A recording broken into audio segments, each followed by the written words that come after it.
Glad to have you here.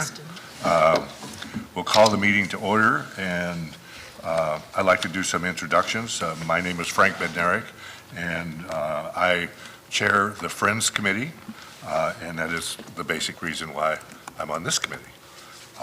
With that, why don't we begin with Julie and introduce ourselves accordingly. Julie Johnson. I'm a retired business owner and lifelong resident of Whitehall. Lori Otto, I'm retired from the city, and I'm also on the Friends. Ryan Briegel, Pitkin Gift Shop. Tom Zemer, I'm a retired business owner, and I'm on City Council, Whitehall. Steve Salter, Mayor, Whitehall. Kara Smith, business owner and resident of Whitehall. And I'm Beth Beeman. I'm the managing director here at the Playhouse. Good, thank you.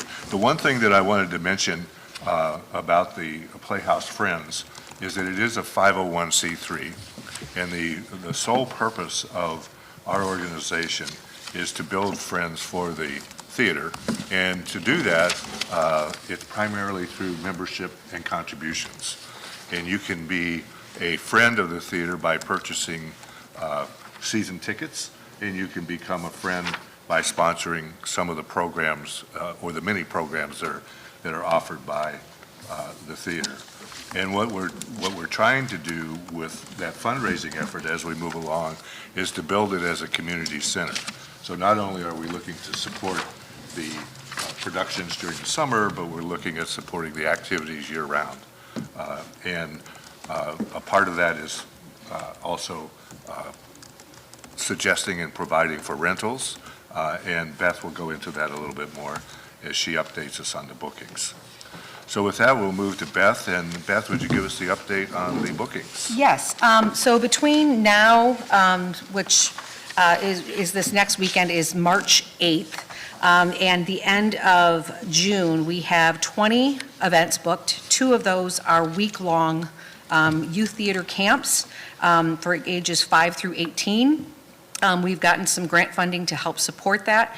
March 8th will be a fun concert right here on stage, an awful night of music with Avdek, Wieringa, and Foster, so Tommy Foster's back there. It's going to be some fun, really unique music with at intermission. They're going to be serving awful falafel waffles. Which will be really fun. We have Kennedy's Kitchen coming in March 15th. They're a great Irish band. And if you did not get one of these, there are more of them sitting out in the lobby to please take with you. So we have fundraising events. We have rental events. We have the Hope Bible Chapel is continuing to rent from us on Sundays. So that's a steady stream of income every week. So right now, through September, they have a contract with us to continue meeting here weekly. But we have weddings, we have the Friends fundraiser, we have the White Lake Fire Department is coming to do their annual dinner and awards, as well as CatchMark is doing their spring awards or winter athlete awards here. We have a magic show coming up June 1st. So we have a wide variety of programming. So it's not just concerts or, youth theater or, adults performing. We also have a lot of other ways that the Playhouse is being used. And then we jump into July and we have 8 weekends of shows that we're doing this summer.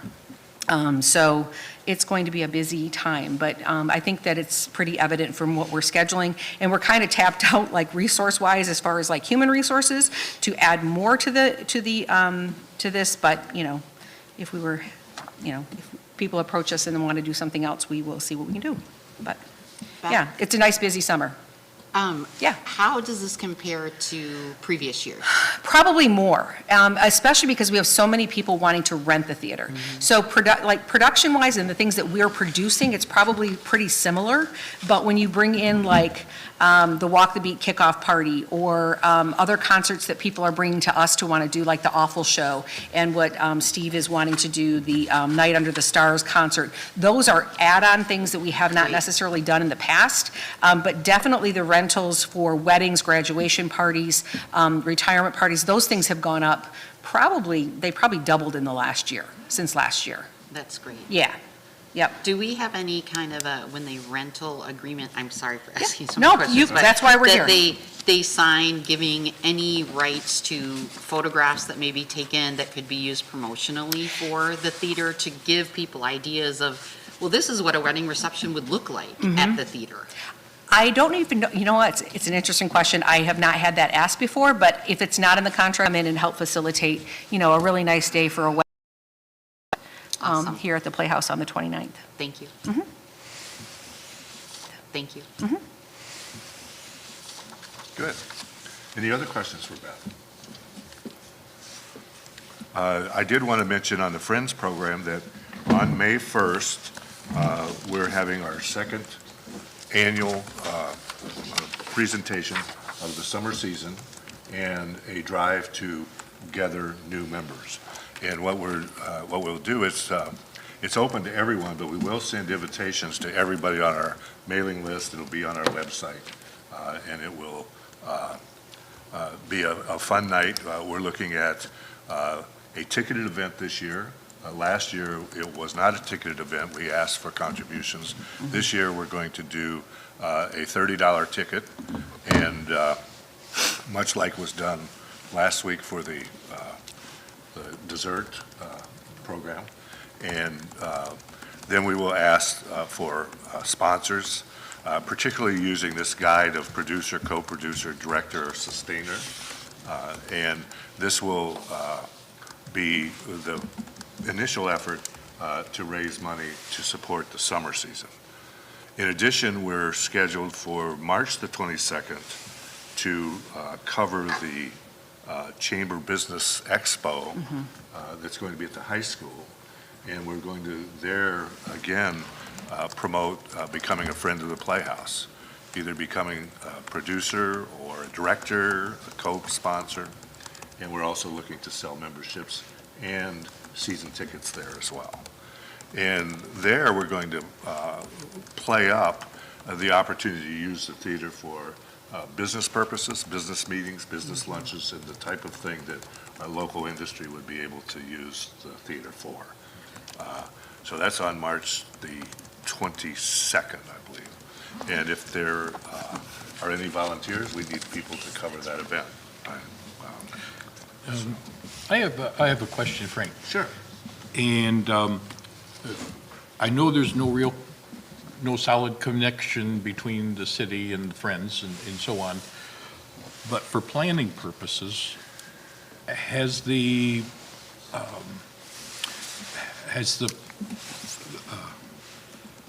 contributions through the Friends been consistent over the years?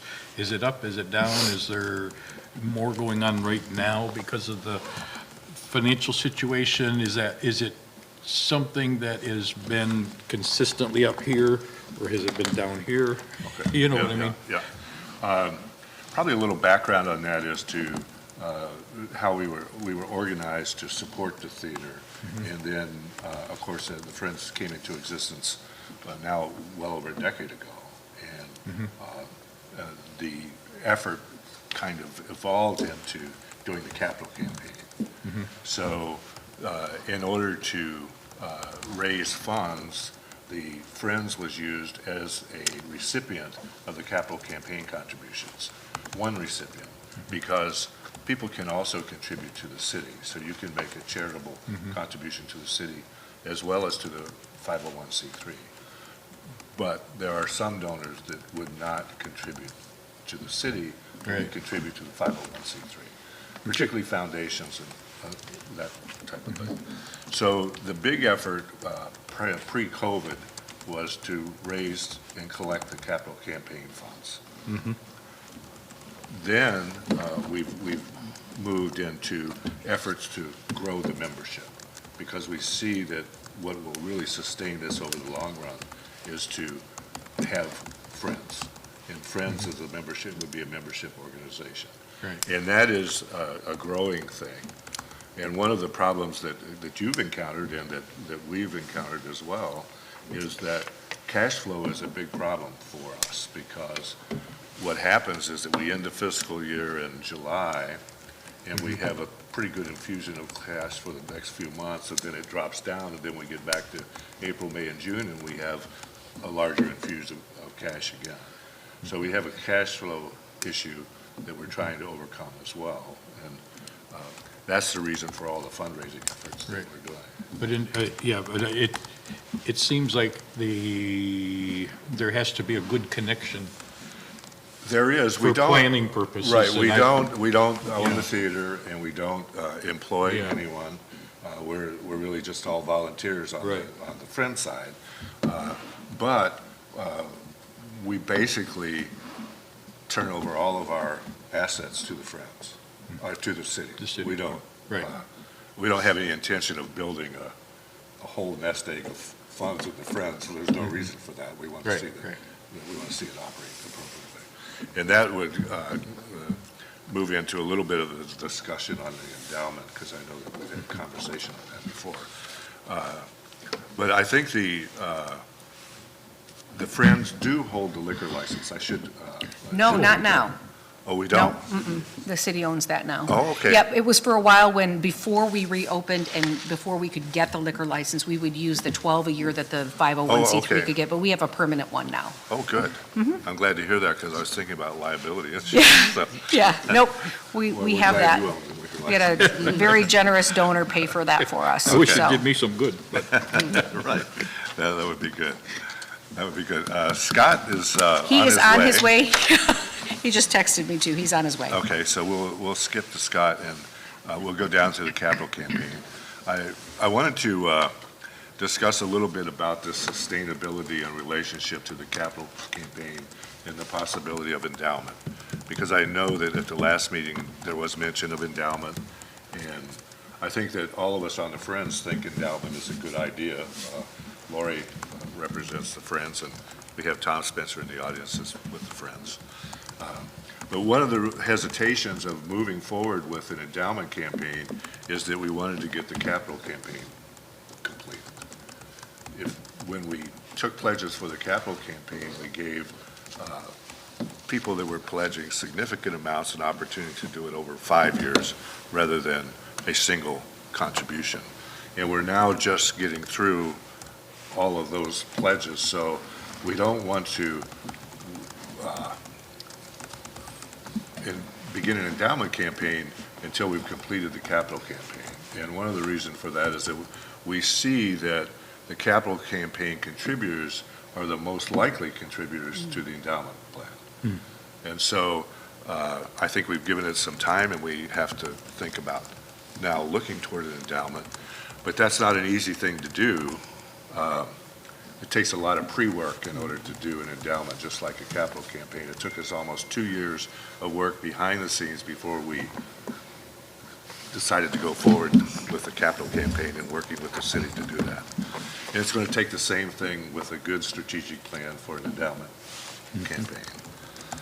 But in looking at the information that Scott shared last time with the meeting, is that he had looked at the 10-year period and it being about $35,000 on average that was needed for the Playhouse. Probably inflation has moved that meter up a bit. But if you look at, if we raised $1 million endowment, typically the rule of thumb for those is between 4% and 5% used on an annual basis. And that would depend on how you structure the endowment. But if we were to do $1 million, we could cover probably $40,000 of the operation out of an endowment fund, which I think would be a reasonable goal. I worked with the the Heritage Museum in Muskegon, and co-chaired an endowment effort there, and we raised about $1.2 million for an endowment, and we raised another $1 million to install an elevator to the 3 floors of the commercial elevator. Prior to that, I worked with the Museum of Art on their endowment plan, and we raised $10 million for that endowment. Unreal. But that took about 4 years to do, and we we had a much broader base of ask, if you will, than we do here. Not that we don't have a broad base, but I think it's more limited here than what we had at the Museum of Art. So I would put that on the table, but it is something that isn't going to happen overnight. It's going to take us a couple of years, 2 or 3 years, to get to the point where we would have an endowment. And perhaps the goal should even be higher. If you remember, those of us that were in the capital campaign, when we started the capital campaign, we thought, well, maybe we could raise $1.5 million to $1,700,000, and we raised almost $4 million. So I think we have an opportunity, but it's a matter of strategy and strategic timing to make it a reality. I think that's really true. I think, then we found that the timing was everything. Because I know that, in fact, it was the Heritage Museum was looking at doing another campaign about the same time we were, so they delayed theirs. So you're kind of not in competition with just, yourself. It's with every other organization out there doing the same thing. But we, I feel like that's an answer for the longer term sustainability. Is that endowment will be crucial.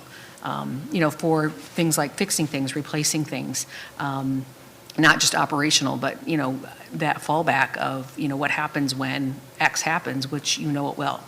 Well, you might recall that when we first looked at an improvement of the theater and looking to sustain it for another 100 years, we had about a year of conversations with the county on doing a quality of life bond issue for the entire community that would include what is now the Trinity Arena but the L.C. Walker Arena at the time, the Frauenthal Theater,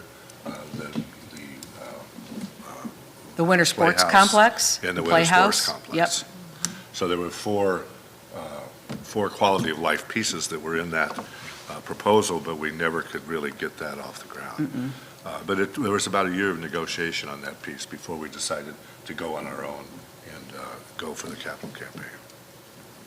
So Frank, would the endowment then piece be coordinated through the Friends? That would be where it would happen, or is that done separately? I can't speak for The Friends. entire Friends at this time, but I would think that probably the smarter thing to do would either have the White Lake Fund of the Community Foundation administer it, or the Community Foundation. Okay. The reason for that is that, they employ Staff. investment counselors that are professional, and they manage the fund, and they report on it on a regular basis. And I know my wife and I personally have a fund there. The Museum of Art has a fund there. The History Museum has a fund there, and they manage those funds for us. I'm at a loss on that. I don't know anything about. The Community Foundation? Yeah. The White Lake Community Fund? Yeah, Is that what you're asking about? right. So the White Lake Community Fund is a group of money that has been raised by the people in the White Lake community. And under that are several other smaller funds, like the Edna Bloomdahl Fund. Edna Bloomdahl used to live right in this house behind here. We actually are beneficiaries of the Bloomdahl Howmet Playhouse Fund. Okay. There's about $330,000 in that endowment, and we can take money out of there every once in a while when there is money, dividends to be had. But so every year we apply for support to the White Lake Community Fund through the Community Foundation for various things that we do here. I think the last time I got about a $12,000 grant. So when I see the stuff in the financial statements about contributions and so on, that's coming through there. Sometimes, yes. Yep. Sometimes those grants are coming from them, but yeah, sometimes it's coming from other sources as well. But the White Lake Community Fund or the Edna Bloomdahl Fund is one of the funds of sources of income that we are able to get money from. So what, I guess I'm trying to think about the nuts and bolts Yeah. on the ground. Are people actively going out soliciting money from businesses, from local businesses or people? For instance, when was the last time that How Met was contacted? Go ahead. Or things like that, you know? That would be, the nuts and bolts would be that we would, for the endowment campaign, we would form a committee. And to be on the committee, you would commit to, I think when we did it for the capital campaign, we asked all of the committee members to commit to making 10 calls. And so Okay. you would have, we had a list of contacts, possible contacts, and we asked each participant to contact 10 of them. And generally, Okay. the chairman and the vice chairman would do a lot more. The staff did a lot more when we were raising the funds. Well, when I requested the list of donors, that's kind of what I was getting to. Yeah. And what I really wanted to know is, and I knew we couldn't list individuals' names, but businesses, are a lot of these on Some this of them- list businesses? No, How none would of a those are person- individuals. Businesses kind of fall under, depending on what the gift is amount, they fall under a sponsorship as opposed to a donor. So there are some different classifications. So we do some contacting with businesses. I've gotten actually funding in just over, well, it's probably $3,000 in the last week from 2 businesses in our community who are supporting us. But to answer your question, yes, we do talk to businesses, probably not as much as I would like to, just 'Cause- timing. Because I am unfamiliar with the process and everything. Yeah. I went out since the last meeting and I contacted 3 business owners, Sure. not knowing, how things work or whatever, and I asked them, would they be interested, talked for a few minutes about the Playhouse, would they be interested in contributing? And I got one no, and I got one, I can't in the winter, but in the summer I probably can do something. Okay. And then one guy said I would do at least 500 if it went into an endowment where the principal was not spent. And so but I don't, I guess it doesn't seem like that hard of a thing to me to hit the do. businesses and talk to them. And, I don't know the procedures and stuff. We're getting into a little bit of the bolts, but it's good to get into the bolts because you got to have it in order to make it happen.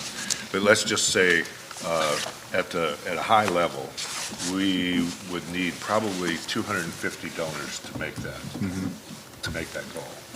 And so if we had 25 members on our campaign committee, they would each contact 10 likely candidates, likely contributors. Right. And we would keep pursuing that, and we would obviously look to the best possible resources to make those contacts. But it's really hard to get people to make the ask. Lots of people don't like to do it. And so we have to find people that are But just- willing to ask. Right. Yeah. And But- to be told no, because, Right. that's the other part of it. Right. Well, the thing is, right, at the last meeting and so far at this one, we've talked about longer term stuff. Very- But what do we do right now? That's, That it's like gets you to need the- people to, okay. Yeah. And one question I have around fundraising too, just in general, is are there procedures in place or do you work with the Friends to help with reaching back out? Because I think, to your point, Frank, who's ever given before is going to be more, it's going to be easier to get donations from somebody who's already supported you. And to be frank, everyone is asking for money. I mean, there are lots of really worthy nonprofit organizations in Muskegon County. So everyone is asking, and, maybe somebody might get this year, and if they're not contacted again, it's not that they don't still support you, but somebody else has contacted them, and that's top of mind for them. So is there any kind of a system where, even if you didn't have time, where then, here's the list of the donors from last year, could that go to the Friends? Yeah. Is there anybody in the Friends that would then be willing to reach out and contact to try to help you? Because I realize that's a lot to make all these phone calls and do all this stuff, but yet that's the easy, I think, that's the low-hanging fruit. And especially even for right now, but then obviously for the endowment as well. if we were able to be in a position, obviously, we're not right now, to hire another person, it would definitely be, for me, a development person. It is probably my weakest area, because it's also, and that's primarily because it takes so much time. I mean, developing relationships with donors takes a lot of time. I have some of those people. Yeah. Some of those people have moved away, or they've passed away, and those sources of income are gone, and it just takes a long time to do that. And so, yes, it would be awesome if we could get some other people willing to make those phone calls. Honestly, even for me, like, if you gave me a spreadsheet Yeah. with who the person was, when they've given money, how much they've given, Mm-hmm. even if I didn't know that person, I would be willing to reach out and just That would say, be hey, awesome. Yeah. you know, you've given in the past, you know, we've got a lot of great programming going on here, we've got a need in the community, would you be willing to sponsor this year? I mean, and yeah, there are gonna be people that are gonna say no, or they've given their monies elsewhere or whatever, but, I think you could maybe really use some of that help. And we do some of that. I mean, we do reach out to our existing donors and those who have given in the past. You know, it's like, we're supposed to do 7 touch points a year. Right. And we do those things, but it is that one-on-one calling that is always, you know, it's a better way to connect with people. Well, and even notes, like, and that Yep. takes time too. I get that it takes time, but if you had volunteers that would be willing to write, you know, thank you notes, that thanks, due to you, you know, the help of you and others like you this year, we were able to do X, Y, Z. Thank you so much, you know? I want to get back to Tom's question for a minute, because I think that it is really important. This is where the balance comes in, because it's hard. We're talking about, we want to get this operation in the black right now. And we want to get an endowment that is going to support us over the long run. But the candidates for supporting both of those are the Of the same. same people. So it's what do we do and how do we do it is where the strategy comes in terms of where we look to get the fundraising. And right now, what we've been concentrating on is building the support for the operation right now and not the longer-term Right. endowment. Yet the real solution is probably the longer-term endowment. So Well, it's- and how do we to- get there is the strategy. Yeah, and I think to also, I think there is, whether that is a fair perception or not, there is a perception in the community that something isn't being done correctly. And not pointing fingers at, you know, anyone, that's why we're here, right? But some of those same donors may have questions if you're coming to them and saying, hey, I would like to, your continued support, and then they may be like, well, how did we get in this position?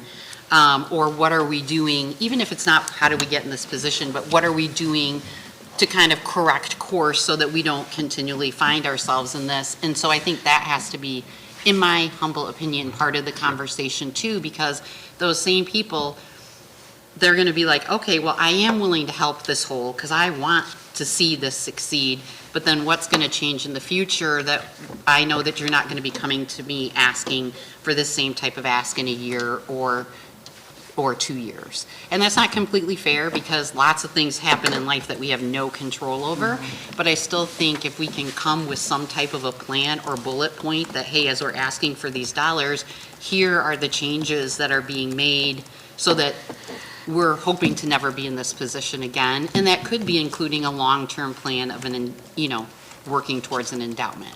But that will take time, but just even to let people know. The dilemma for, as I see it, for the operation to overcome is the cash flow. Yeah. So, I mean, that, in my mind, to get to that solution is probably the biggest task of us all, to try to get to that solution. But in order to do that, we have to keep in mind that doing that every year is really tough too, when you have a 2-person, 1.5-person staff, because you're going to be 100. out every year.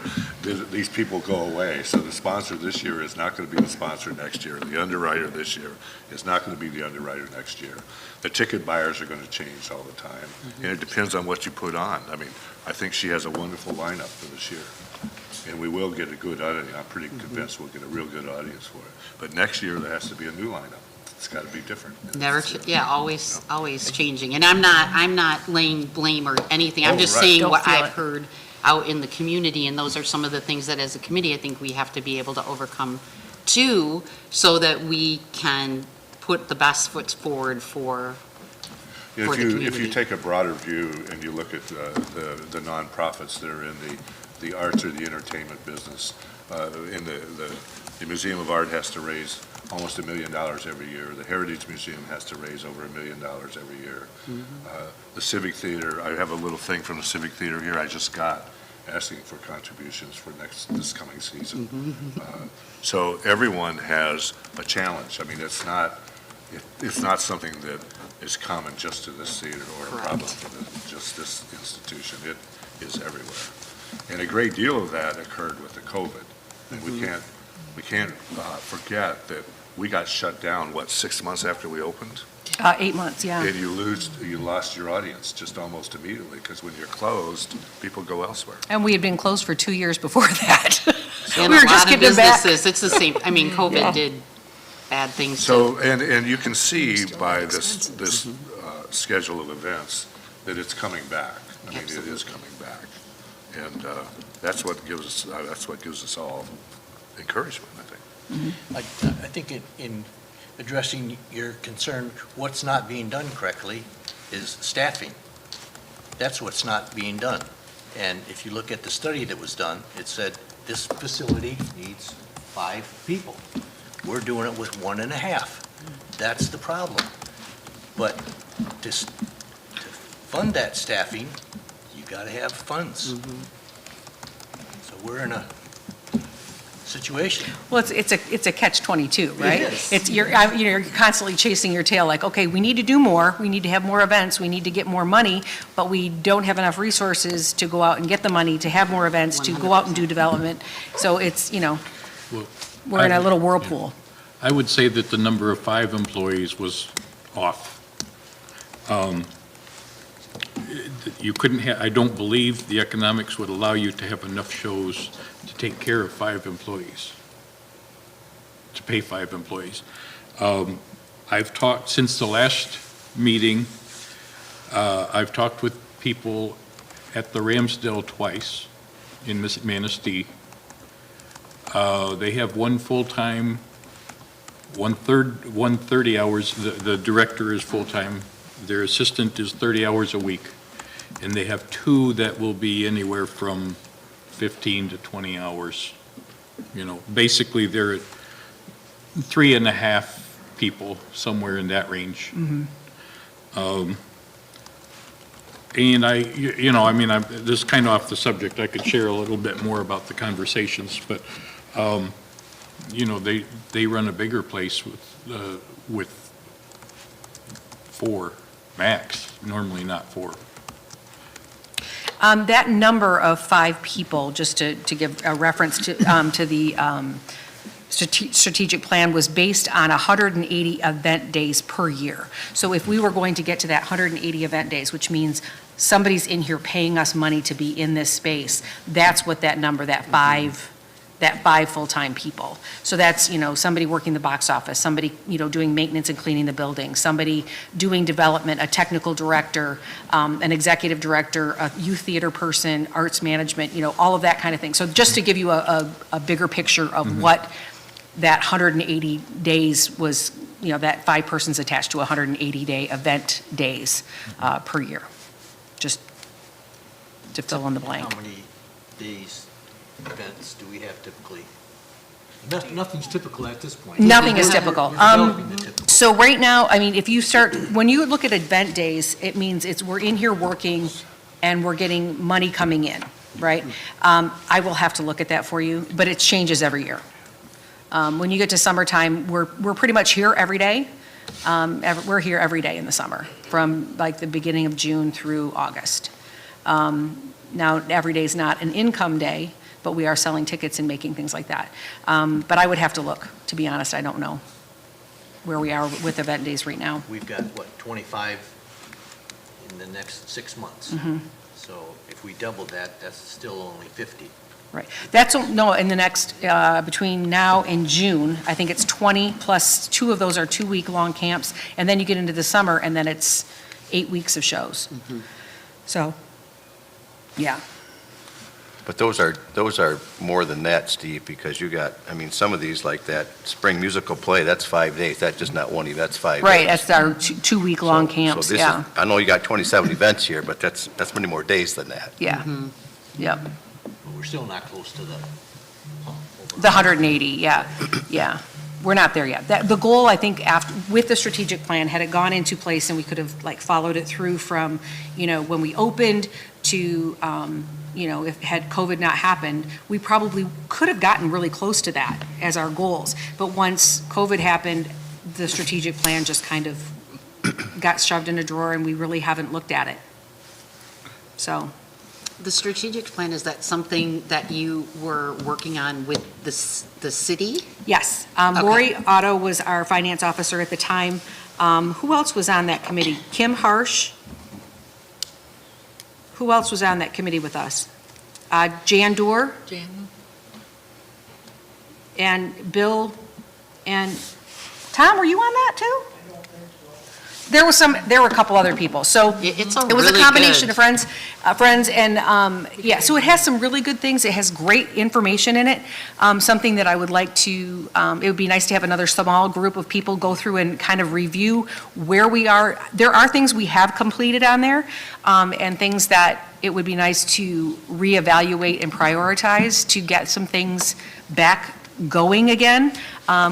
To be honest, we're just kind of in survival mode. Right. Yeah, but I mean, long-term, it's a good plan. Yeah, there were a lot of really, if you take a look at it, there were a lot of really, I thought, really good things to be taking a look at. Yeah. Let's move back to Thank you. Scott for a minute, since, Hello, Scott. welcome, Scott. Welcome. Well, there's no sneaking in and out with you, is there? Hello, Scott. Welcome to the meeting. You can give us an update on where the finances stand kind of as of today. So we- Yeah, and actually, Alyssa, who is our finance officer and treasurer, ran, trying to see if it's almost a monthly. It pretty much is a monthly cash balance all the way back to March of 2020. And, we're not making 1,000 widgets a day each and every day. I mean, most of the conversation was the ups and downs of events. And that's pretty much what this cash balance looks like. Back on March 31st of 2020, we had a $119,000 cash balance. But as revenues go up and down, and that's why I didn't necessarily throw out the panic when we first, realized we were 70 grand in the hole, because I knew we still had over half a year to try and close that gap, if not eliminate it. Obviously, it required a lot of attention, certainly by staff. As of today, we're 65,500, and I'm a rounder, to the negative. And actually, that's, she's got that dated tomorrow, but I think that's still a pretty solid number. And I know there's discussion about short-term, so let me pass this around. And I'm going to have a whole bunch of disclaimers as it goes around. Is it, two-sided, right? It's two-sided, so you only need one piece. I thought you took two, so, Because mine's the original. sorry. And there might be enough to maybe put at the edge of the stage without falling over, for anybody in the audience who wants to follow along. Try not to.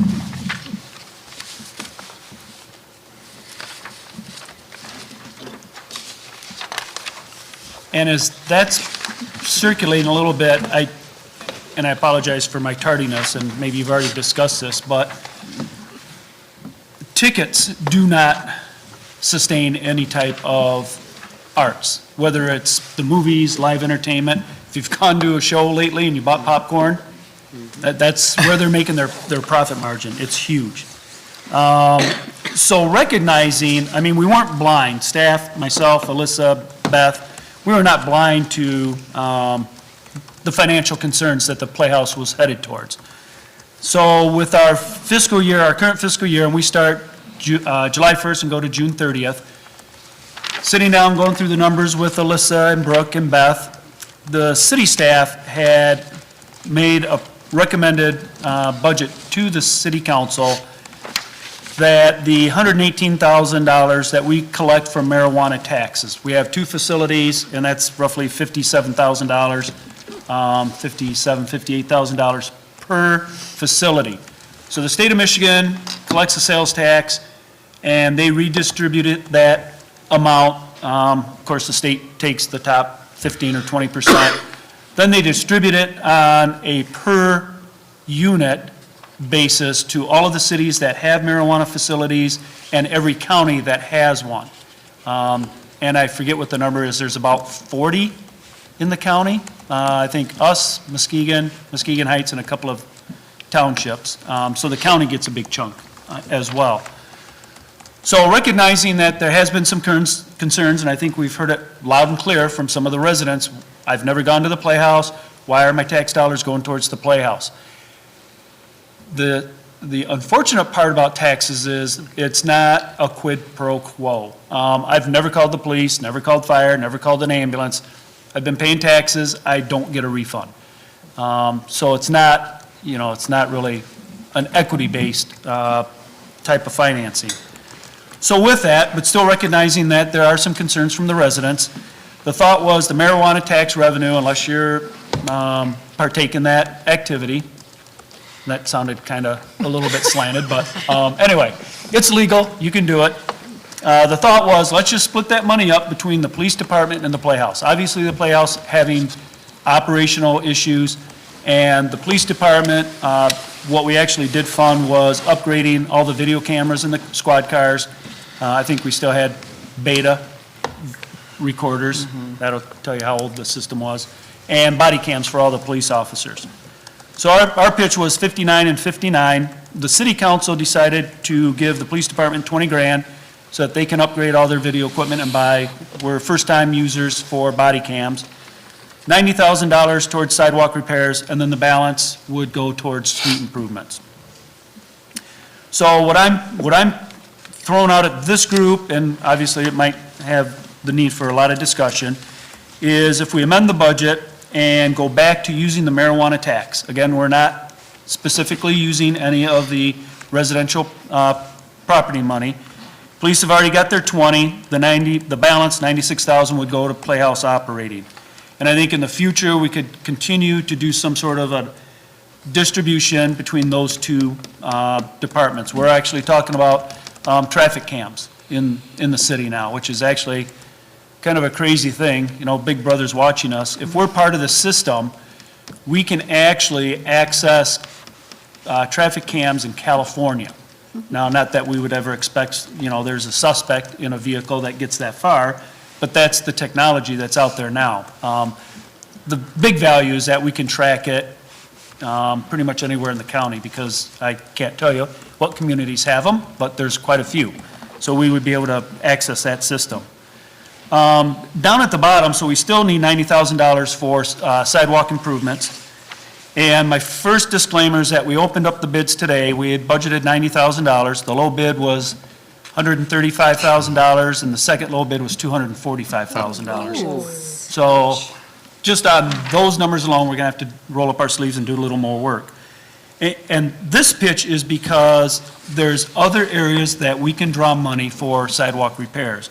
And as you can see, we've got the general fund can take money from the parks. And we've got local streets, because unfortunately, the bid we put out, the worst streets, none of them are in Tifa, none of them in the LDFA, they're all on local streets.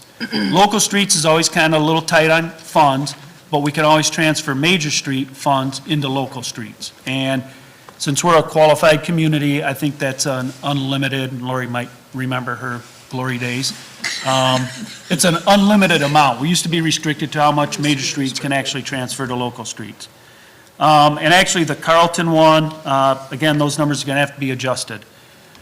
The other thought, and again, we're looking at the short term, because I think that was asked not that too long ago, is on the backside, the budget B, keep things the way council adopted them, and we would go to the industrial park in the downtown authorities and asked for advertising and sponsorship.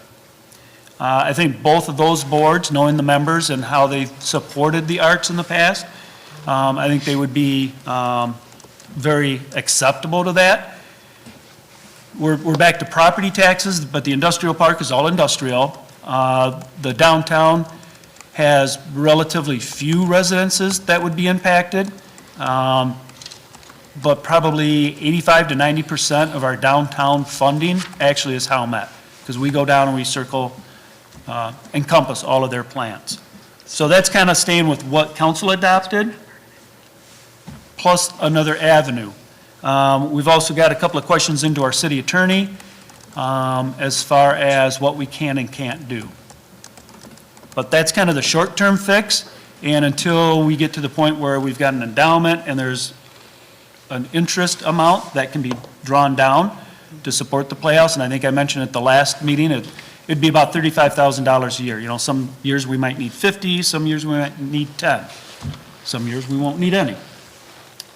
So that's just, and these are not, you know, this is what I put together. I'm not saying that these are the only ideas that are out there, but I think definitely B stays in line with the direction that City Council provided and gives some immediate relief to the Playhouse. Oh, thought you could raise your hand. No. Thank you, Scott. Any questions for Scott? Is that advertising sponsorship, is that a one-time only thing? It could be broken up into a couple of sectors, and that $50,000, you know, I just grabbed that because there's that 96,457.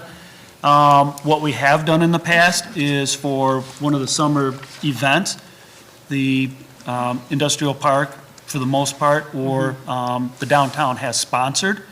So all the brochures and all the literature that Beth puts out has sponsored by the Whitehall City Industrial Park, and that's just part of our advertising. We've done magazines, we've done flyers, we've always advertised in the White Lake Chamber Visitors Guide. I think Councilmember Zimmer, you brought up the Muskegon one, but the City of Whitehall and Montague have always advertised in that, and normally we kind of feature our industrial parks and our downtowns. So that was a long answer to say no. Yes, thank you. Any other questions? In looking at the charge of this group, Scott, in terms of what can we do to continue to try to raise funds, and looking at what the Friends do, the way that I would look at this is it's like a line of credit for a business, is that, you know, for the foreseeable, let's just say the next 2 or 3 years, the cash flow is going to be, we have to build this thing up and get the cash flow. So it's, but like you say, it's going, if we had the 100 commitment, it's going to go down to 10, and then it's going to go back up to, but then we want to get it back down again. So I think the whole idea for us is to continue here to try to also come up with some of these useful ideas that we can implement over the next year to bring more revenue into the system entirely. And so with that, I think we would go to the additional ideas on the agenda and see if we can come up with some things that would make sense. And I do want to point out that we are working on these 2 events to raise money. One is the May 1st, and one is the March 22nd, where we're going to go to the Business Expo and try to sell sponsorships there as well. And Julie, we'd like to have you join us there. Okay, I'd love to. Yay. Yeah. If you would. Yeah, I'll just have to find out more info. So for additional ideas, you know, clearly we're working on these things, but are there other things that you have in mind or that you've learned as you've been thinking about this? Well, I would, you know, I'd go back to the,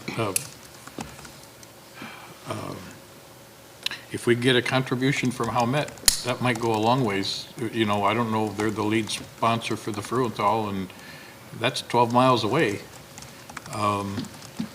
As good as we've been to the city, as the city has been to Howmet, we might be able to knock a significant part of it out with a call to them. Maybe. I don't know if they've contributed in, how long has it been since we got A any year money? ago, A year ago? about a year ago, going into summer, so coming up on about that time. And they do have a foundation. Yes, Okay. probably where it comes So from. they're, Okay. Just since you touched on that, Frank, I think they're still trying to figure out what the direction of their foundation is, because it was Howmet, then it was Alcoa, then it was Arconic, and now it's back to Howmet. And I think the foundations have kind of floated in that corporate world with not as strong of an identity as it used to have. But now that Howmet is, again, it's not even a local company, I think they're out of Connecticut primarily, their main headquarters. I think they're settling down as to what their foundation identity is, and it'll be a lot easier for us to assess that. When it was Alcoa, that's a worldwide entity, and obviously they're looking at ask from all over the world. I'm curious with their commitment to the Frohenthal, what drove or what drives them to, make that contribution? Because I think like in this community, just having been a business owner, finding employees is difficult in the current environment, and having a community with the arts and with parks and with beautiful marinas and those types of things really add value. Good schools, schools that are supported through millages and stuff, that really brings families into the community. And to your point, Tom, with them being 12 miles away, not that they don't, I'm sure they get a lot of people from Muskegon too, but it seems like it would be in their best interest for this community to thrive as much as possible to help them continue to thrive from a business perspective in terms of employees. But I'm just curious as to, where their commitment to the arts was, and I don't know, how we could help sort of connect to that, connect the vision here to them and how it really benefits them as well. Well, and I've heard it said, the majority of their employees do not come from this community. They come from south of us, so that's where the majority of their money goes. Interesting. I know lots of people from Whitehall that work there, but, Yeah. but I mean, I'm sure they have a lot of employees, but yeah, so, and I mean, I would prefer to have local people if they're available. Yes. Yeah. So the Playhouse is part of a collaborative arts and culture group, the Muskegon Arts and Culture Council. We refer to it as the Culture Club. And part of the Museum of Art, the Muskegon Civic Theater, all the museums in Muskegon. And that is that is our primary goal, as being a part of that, is to introduce and connect with businesses that aren't currently engaging in arts and culture, and explaining to them and helping them to understand how important engaging with us as individual groups and as a collective can help them to recruit talent to come and work for their businesses. It's just as important as having a lake or a beach or anything else, trails and good fishing, to have, a well-rounded community. So that is something that we are a part of, just to share that with you as well. That's awesome. I like the idea. I'm very willing to meet with them. If anybody else would be willing to join me, Of I'd course, be I would. happy to see if I can set it up. That's- Yeah. I think they're a likely candidate. So, I do have a thought that I would like to suggest. I've suggested this to Beth before, but I'll make it a public suggestion, is that not only is there the idea of raising money, but there's an idea of saving cost, and I'm looking at that aspect of it. And one of the things that I see is we flirted around with doing a joint production with someone, and there are small theaters all over the state that are doing the same thing that we are doing, and they are struggling as well. If we could develop some marriages with them, with a production, so that, let's say, we produce the one production here and they produce the other one in their theater, it could be the Ramsdale, I don't know, but there's a different audience, and then Exactly. we share the expense of doing that. I think that we could go a long way in cutting some of our costs. And that's not to say that's easy to do. It may take a couple of years by the time you book it and you decide who's going to do it. But Well, and I've talked with my neighbor, Bob Smart, who is one of the top guys at Grand Valley, not connected to their art department, but I asked him, isn't there some way that we could work together? And he said, well, yeah. He says, for instance, we've got it either just happened or it's going to happen. They've got a group coming in from China. He says, we're paying all their expenses to get here and stay here. He says, there's no reason that we couldn't have added on another day so that the same world-class performance couldn't be here and our expense would be very small. Maybe we could get a high ticket price or something like that. And again, the Ramsdale, what they do is they're in a group up there too, a group of theaters and probably museums too. I don't know exactly what all it is. And they said they would be willing to do that kind of arrangement with us here because we are beyond their zone. They Yeah, have a that's- zone in which they won't share because that's then they're part- competing. Yep, And, I personally learned quite a bit from them. The city of Muskegon is 6,300 people. Well, we're Manistee. 29, or Manistee, I meant, yeah.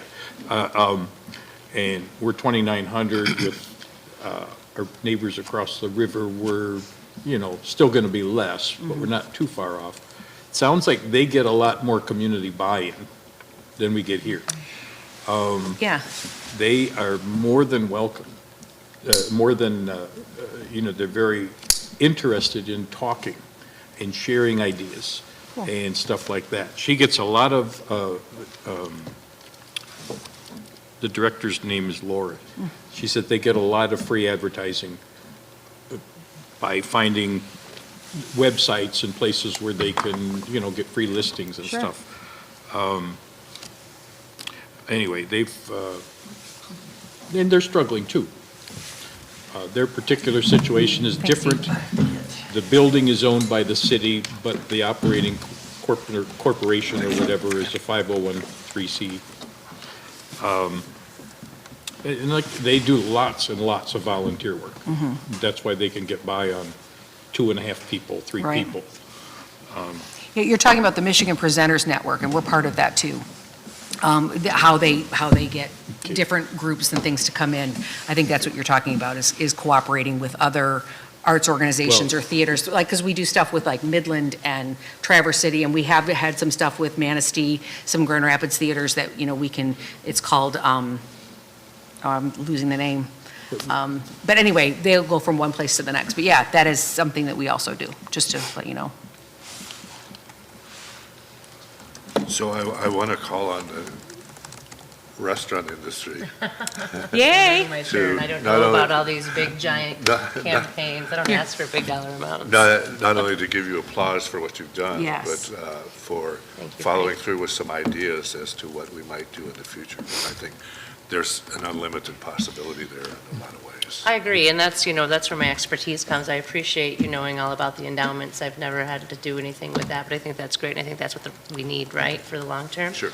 But again, it comes down to staff. I have all these great ideas. I'm writing some as we're talking, but we have 1.5 staff members, so I don't want to overload Beth. So I was thinking, even if we just had a group of volunteers that could help facilitate some of these great ideas that not, myself, and there's others that we have to raise funds, but we're looking at, $2,000, $5,000, possibly $10,000. But I mean, it helps, right? But we just need to have the staff to be able to do those events, Frank. What I'm looking at particularly is the food theater connection. Yeah. And how you did that. I think it was, not only was it a fun time, but it also raised money for the theater. Can we do more of that? And how could we do more of it that would benefit the food industry as well as the theater? Absolutely. I think And- there's a great, We're doing, I think you may be aware of it, we're doing Julia Child at the Museum oh, I'm of well Art. aware. It's her muse. And that's our big summer Yeah. program. And the theater is going to do Julia Child, the opera, and they're going to do, I forget what she's titled it here. It's, but, the opera itself is called Bon Appetit. Bon It's a Appetit, 20-minute delicious operetta. cabaret. Yep, it's a delicious cabaret surrounded by all their music, so it's But, beautiful. in doing that for the summer, is there a possibility that we could have Julia Child dinners here? Yes. And so you buy a ticket package that is the theater and dinner, or something similar to that. Somebody good to get in contact would be Valerie. Yes. That would be an amazing collaboration for the Julia Childs event. The other thing that could happen is, I think it would also be fun, is can you do some cooking demonstrations here That's, leading up to Valerie. that? Can you have a chef or someone to bring people in and then entertain them Yeah, as well as get them to support the theater? no, yeah, absolutely. That's a brilliant idea. Okay. So, and I think that what we would see is that there would be a sharing of costs. This is not to be totally a contribution. It has to be something that benefits you as well as us. And we want to advertise you and set it up so that people would use the restaurants and come to the theater at the same time. Yes, I think we're helping out on the May 1st event, and that's working out really well. All the restaurants that were here for our last event were very excited to be a part of that, because you do gain something from that, because when people come to the Playhouse, we get people from out of town. Not only do they shop and get gas, but they stop at a restaurant. So Sure. having that Playhouse here, I feel like I can speak for all of us in the restaurant industry. It really does help having this here. So we're all very happy to be a part of it and look forward to doing those kind of events. And I would like to say thank you, too. I think in Whitehall, sometimes there's been, like, oh, we don't have that, like, all we have is pizza in Whitehall or whatever, kind of. It's And so we are very, extremely lucky, in my opinion, right now. The restaurants that we have and the owners that we have and their commitment to their craft, to the community, to their customers is just fantastic. I agree with you. And so I would just like to say personally, thank you. Thank you. For not only your contributions to the Playhouse, but just to this community in general. And It's- thank you for saying that, because so many, you do hear that we don't have any good places to eat in Whitehall, and these events my like gosh. this Oh, are a really it's great so way not for true us anymore. to showcase It is so what we not have. true. Yeah, We it's so have- different than what it was. Yes, yeah. we have. We do have good pizza though too. We do, and we have many different kinds. Yeah, so many different kinds of I pizza. do have to say that Big John's Pizza is like, in its new location, I don't know what about the location, but it is better than ever. Something's different. Something is I different, and agree it with is you. good. It's the water. I agree with you. But so yes, Frank, I would like to move forward on some of the ideas I have here. Okay. But if we had a good, solid group of volunteers that could help, so it's just not always Beth here setting up tables and cleaning up and vacuuming, and she's a trooper. I think we could move forward and doing some, maybe even monthly events. Okay, Yeah. excellent. And maybe Thank you. bringing back Tice White Lake.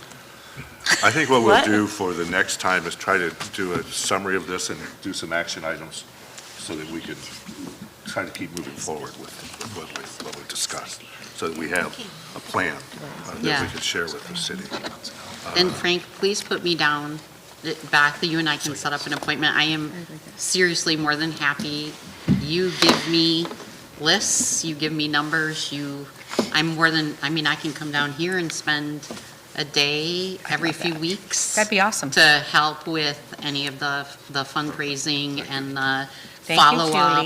Julie. And yes, I 100% would love to do that. So I don't know if there needs to be an action taken by this committee on this suggestion as we move forward, because that's one of the goals of this committee, is to come up with a short-term solution. So is this something that you guys want to talk I about? think that would come at our next meeting. I mean, we're going to, Okay, just want to make sure that I don't know if I there's didn't any forget additional something. ideas before we move on, but are there any other comments about things that we might do? If not, we would have to take the public comment. So I have a, go ahead, Tom. I was going to say, do we know, one of the things that they did at Ramsdale is they said they make a lot of money on their liquor license, and they have adjusted their prices. I have no idea what our prices are for drinks, and, are they where they should be? Or could we make more money on We drinks? could probably make more money. Is that That's a because huge we're part such a of their small money that- community, Yeah. you know, we're kind of, we play between different populations, right? We have people that are coming in that are going to do a pay-what-you-can option. Maybe they're going to get a soda at the concessions, and then you have people who have a better capacity to pay. But we have found, we charge $6 for a beer, $6 for a glass of wine. I think those are reasonable prices. It's close to what the Frauenthal charges. I think they might be a little bit more, but that's kind of where we've landed. We haven't gotten any complaints at that price, but it doesn't mean that there isn't room to look at that. The wine's not very good. Oh, What if you it's getting offered better, a hot- Frank, you snooty man. What if you offered, nicest like, Scotch the wine you can standard, find. like, house wine Yeah. is $6, and then maybe had a nicer red and a nicer white or something? Yes. That if somebody wanted to spend $10 for a glass of wine, Yep, yes, and we They- could do that. just to try, I mean. It's just Frank. Yeah. I told him I'd He always could just buy have the a whole special bottle. bottom for him. Yes, it's not my You favorite don't, either, you but it's don't not terrible. do any liquor, though. No, so we have an enhanced license, which means we have a tavern license. We qualify as a conference center or a tavern. So we can sell beer, wine, and canned cocktails. So we have long drinks. We could do Jack and Coke in a can. We have those as options. But that's, you know, we're limited, part of it is we're limited to actual storage and, you know, refrigeration capacity. We do have little bottles of Prosecco that if we can't mix it, but we could give you an orange juice and we can give you the bottle of Prosecco. So those are some things that we can do, I think, but we do not mix drinks. We don't have a spirit license. I could have sworn I saw a full bar up there. No, nope, not a full bar. Nope, just beer, wine, and canned cocktails. Okay. So, you have any more? Nope. Scott, just a couple of things. Thank you for this. Thanks for laying that out. Appreciate that. I think this group, I can just say a couple of things. I think it's a tough charge. How do we get it in the black? And it's going to take a while. You know, is there a way we can cut expenses? I don't know. Revenue, at the same time, how do we increase revenue? We've talked about some new programs we could possibly do. And then, marketing. Marketing costs money too, so, you know, how do we market better without spending a ton of money?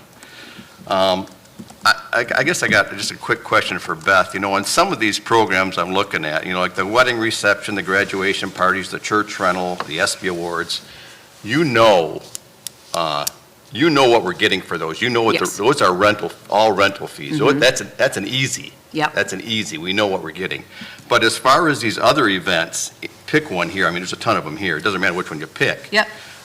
Do you attempt to do any kind of a budget or sources and uses? Yeah. I mean, it's got to be tough because you don't know. It is. I mean, So do you do a source and usage or a budget for each event, or do you try to, or not necessarily? I guess that's my not question. necessarily, so we know going in, so like with Kennedy's Kitchen, and I'm going to say the wrong thing because without the contract in front of me, I don't know.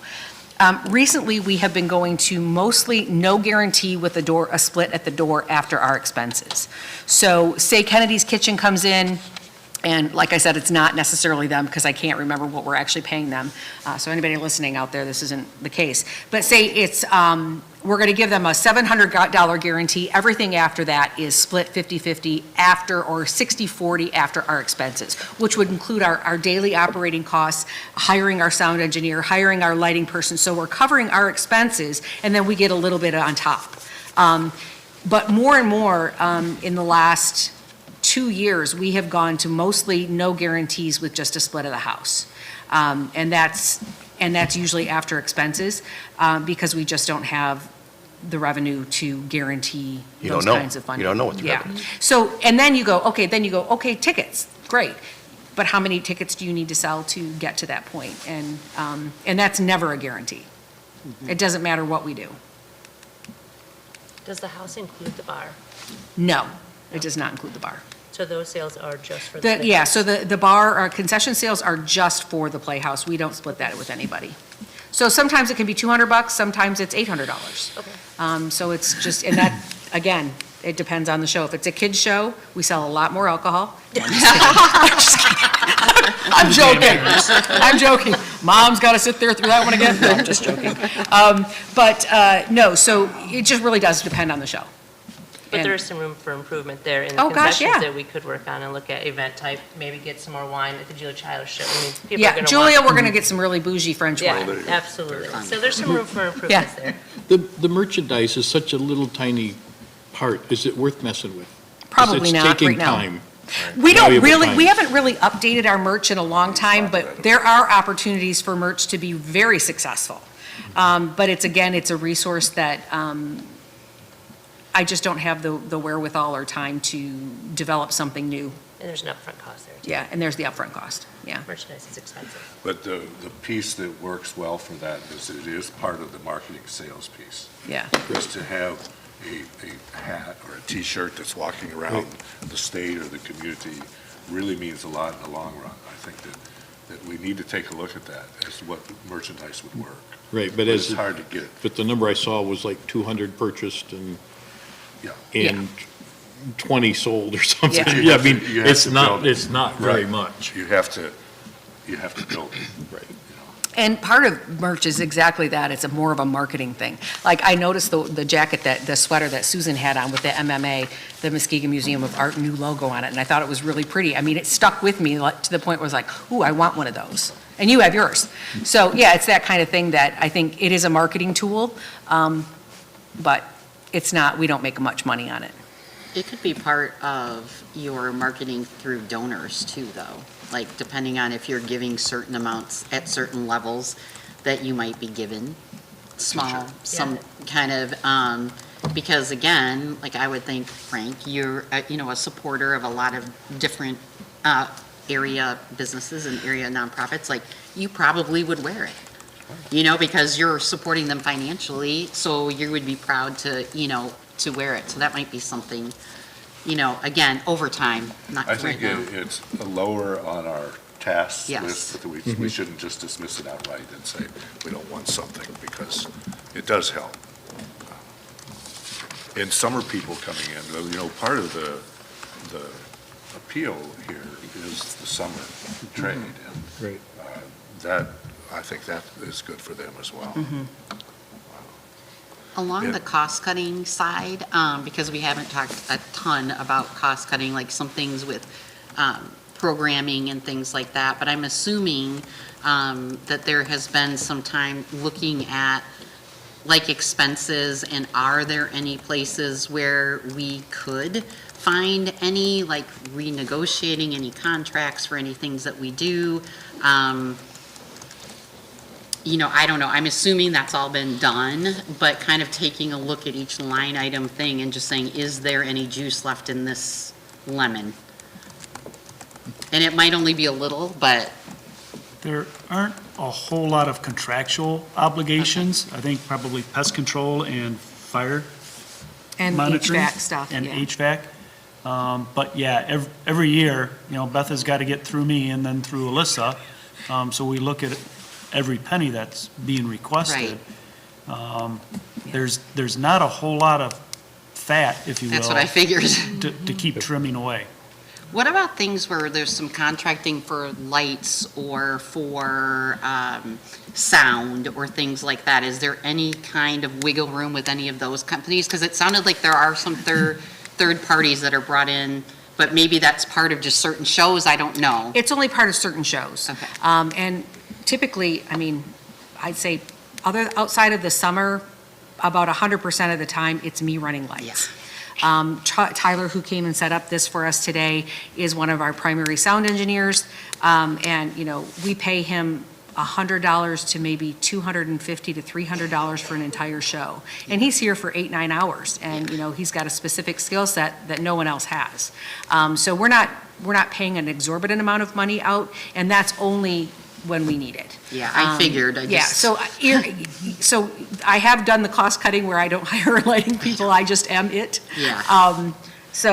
But yeah, I agree with I you, is noticed it? the heat's a little low. I know, it is a little. Well, I have a story there. I came in 2 days ago and it was 81 in here, 81 degrees in the theater. And so we have an issue with a communication between that thermostat and one of our rooftop units. And they have to special order a new panel. So, yeah, so now it's a little cold in here, so. It's gonna be a big bill. We hope you get it by March Not 8th. just me. No, Under warranty? Probably just. yeah, it's a little chilly. That's the way it goes. Okay. I'm curious, what is your, Tanya had that study done, Yes. and their comment at this building was that the programmable thermoses weren't set.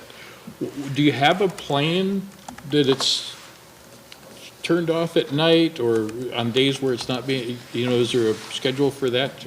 So interestingly enough, I don't think these are actually programmable.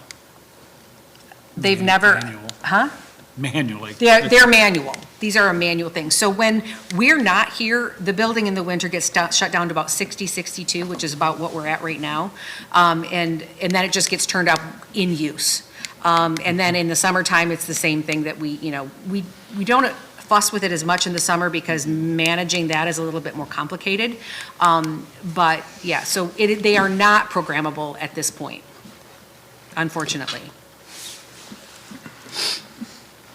Okay. All right, well, thank you. Good conversation. Let's move on to public comment. Is there anyone that would like to address this committee? We have a microphone here Yes. that is working right in the front. Don't be scared of it.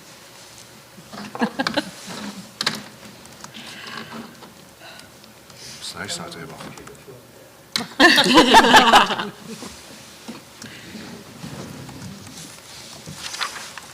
I want to thank the committee. And then I also feel like I need to tell you, I don't live in Whitehall, but I've been involved in theater from the first meeting of all the groups. And I think that leads to something I want to say. Theater serves more than Whitehall. It serves the county in general the most. The money coming from Whitehall itself to build a $4 million theater mostly came from outside of Whitehall. And I think what's happening is we're missing the opportunity to enhance Whitehall by keeping that vision and keeping those people coming in. The other thing that I would say, I'm an old coach, so I get lost in things. The psychology of athletics is very important. Why do some coaches win and why do some coaches lose? Basically, it's because they don't know how to manage their staff and their players in a manner. What I heard tonight was a good conversation. What I've heard in the past were all good conversations, but they're all surrounding how can we not spend money? How can we not serve this facility as it should be? If you were as active as you are controlling the budget, and I think that's important, I'm not running that down at all, but your attitude, the attitude needs to be positive.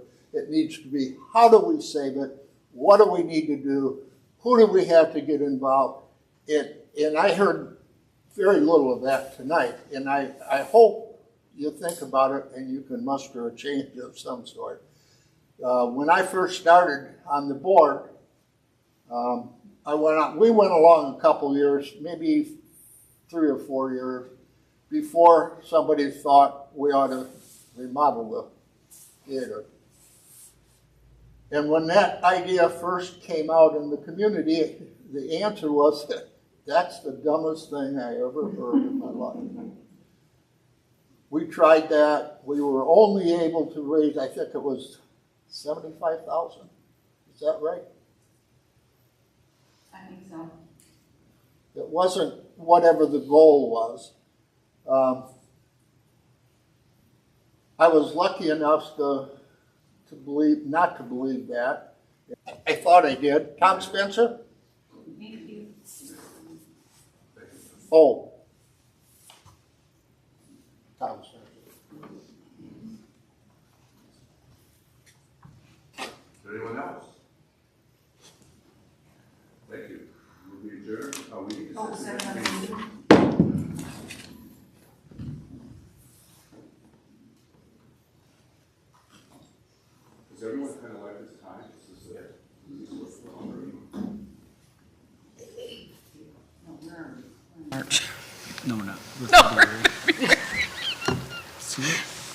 January was the month that never ended, February was like this. Right? I took a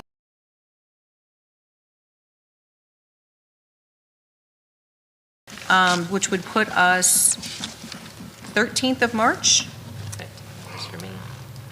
I am open that day. 2025.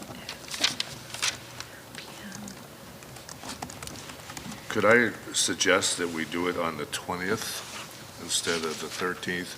Because I think we have a lot of work to do Okay, to pull things together, to have some really good stuff for the committee to look at okay. in terms of an action plan. That still works for me. I will be gone that day, but I I'll will be just, gone too. You will be, you both be going out? Back to the 13th. Okay. We just have to work hard, faster. Will you both be here on the 13th? I'll be gone on the 13th, but go ahead, go for it. Can we get a copy of that? The original? We have one missing on the 13th. I can do the 13th. Okay. 13th. Yes. Yes. Are you good with the 13th? Sure. Okay, we'll make it the 13th at 4 o'clock here.